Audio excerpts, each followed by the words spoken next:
Hello children, welcome once again to history session, that is non-cooperation movement. non-cooperation का मतलब क्या होता है बच्चों? सहकार न देने। अगर किसी को अपन कोऑपरेट नहीं करेंगे तो कहाँ तक अपने साथ रह पाएंगा। ये तो एग्जाम्पल ब्रिटिशर्स का था, लेकिन ऐसे भी अगर किसको अपन कोऑपरेट नहीं करते हैं तो वो अपने साथ रह ही नहीं पाता। तो इन्होंने एक ये भी तरीका आजमाया कि कोऑपरेट नहीं करके ब्रिटिशर्स को यहाँ से निकालने का। So in the Indian national movement the period from 1920 to 1947 is known as Gandhian era. 27 years के पीरियड को गांधीयन इरा बोला गया। क्यों? कि after the death of Lokmanya Tilak the reins म्हणजे रूल करने का पावर जो रहता है उसको रेन्स बोलते हैं। Reins of national movement went into the hands of Mahatma Gandhi. He gave a new direction to the freedom movement with the principles of truth, non violence and satyagraha. सत्य, अहिंसा, नॉन वायलेंस म्हणजे बिना मार काट धाड़ के कुछ भी हासिल करना, और सत्याग्रह सत्य के पथ पर चलना। सत्याग्रह म्हणजे उपवास धारणा में बैठ जाना। कुछ भी मांग पूरी नहीं हुई कि गांधी जी उपवास पे बैठ जाते थे, उसको सत्याग्रह बोलते। तो due to influential leadership of Mahatma Gandhi the national movement became more comprehensive. Comprehensive म्हणजे कॉम्प्लिकेटेड हो गई national movement. This led to the beginning of new era in the freedom of movement of India. Role of Gandhi ji in South Africa. वैसे तो गांधी जी बचपन में अच्छे नहीं थे, म्हणजे he use to eat non veg and all and he use to tell lies also, but he was affected by one drama that is Satya Harishchandra. जब उन्होंने सत्य हरिश्चंद्र नाम का ड्रामा देखा, उस दिन से उनकी लाइफ बहुत बदल गई। तो ये अपन गांधी जी का रोल साउथ अफ्रीका में क्या है ये देखते हैं। Mahatma Gandhi ji went to South Africa for some legal work. म्हणजे बाय प्रोफेशन वो बैरिस्टर थे ना, he was a lawyer by profession, तो इसलिए वो अपने काम से साउथ अफ्रीका गए थे इन 1893। South Africa was a colony of the British की कॉलोनी थी। लास्ट लेसन में अपन ने पढ़ा कि साउथ अफ्रीका में भी इंडियंस को बहुत परेशान करते थे, है ना। बिगिनिंग ऑफ फ्रीडम मूवमेंट में अपन ने पढ़ा कि यहाँ तक कि सिर्फ इंडियंस को इंडिया में नहीं, साउथ अफ्रीका में भी जो इंडियंस थे उनको भी परेशानी थी ब्रिटिश की वजह से। So Africa was a colony of the British. Many Indians had settled there for business, trade and such other work. The Indians in South Africa were treated as criminals and humiliated all the times. Indians को criminals म्हणजे अपराधी के जैसे treat करते थे और हमेशा उनका अपमान करते थे। ह्यूमिलिएटेड म्हणजे अपमान करना।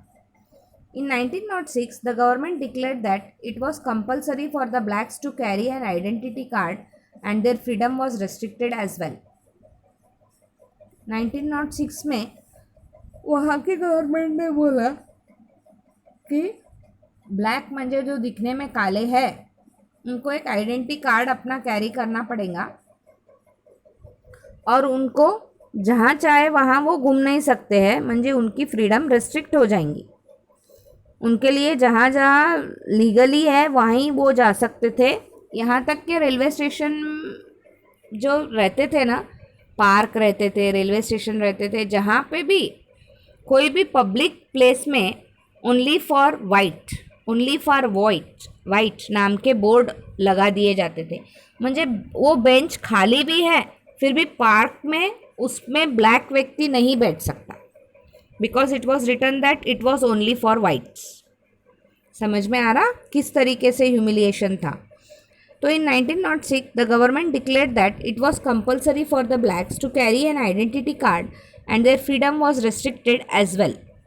Gandhiji followed the path of satyagraha against the injustice and gained justice for the people.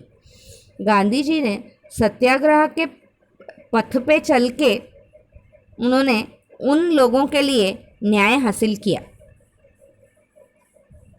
ये तो हो गई गांधी जी की साउथ अफ्रीका की कहानी। अब गांधी जी जब इंडिया आते हैं तब क्या करते हैं? On 9 January 1915 Gandhi ji return to India. 1893 में गए थे तो 1915 में आए, म्हणजे नियरली अबाउट 22 years ही स्टेड देयर।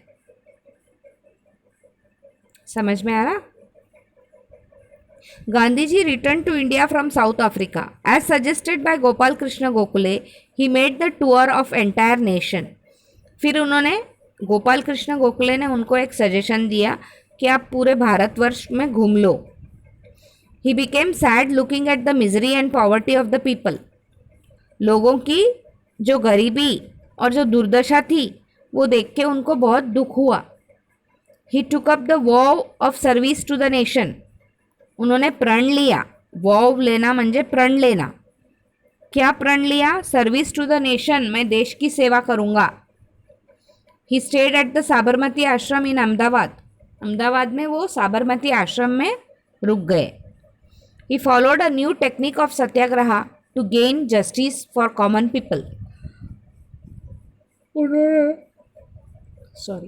एक नई टेक्निक लाई सत्याग्रह की कि आम इंसान को न्याय दिला सके। तो ये थी कहानी उनकी जब वो भारत आए।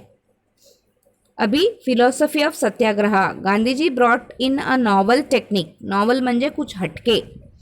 Technique of satyagraha in the popular movement. Satyagraha means insistence of truth. सच का पीछा करना, सच मिलने तक नहीं छोड़ना। सत्याग्रह, आग्रह करना, insistence. The main objective of Satyagraha is through patience. धीरज से ही ये जो रास्ता है इसमें अपने को यश मिलता है, धीरज रखने से, patience. And Satyagraha an unjust person is made aware of truth and justice and also bring transformation in his views. सत्याग्रह में जिसको न्याय नहीं मिलता है उसको समझ दिया जाता है, म्हणजे उसको समझाया जाता है। अवेयर म्हणजे आगाह किया जाता है सत्य और न्याय का, और उसके जो व्यूज रहते हैं, उसके जो विचार रहते हैं उसमें ट्रांसफॉर्मेशन म्हणजे उसमें बदलाव लाना, इसको सत्याग्रह बोलते हैं। Person following Satyagraha should never use violence and untruth means. जो भी सत्याग्रह के पथ पे चलता है उसको वायलेंट म्हणजे मार काट वाला मेथड, और अनट्रूथ म्हणजे असत्य जो है ये नहीं अपनाना है। ये गांधी जी की शिक्षा है, teachings of Gandhi ji. Later not only in India but in many parts of the world people adopted the path of satyagraha. इसके बाद जब गांधी जी ने सत्याग्रह का पथ अपनाया तो गांधी जी ने हरिश्चंद्र लिखने के बाद था, स्कूल में इंस्पेक्शन आया था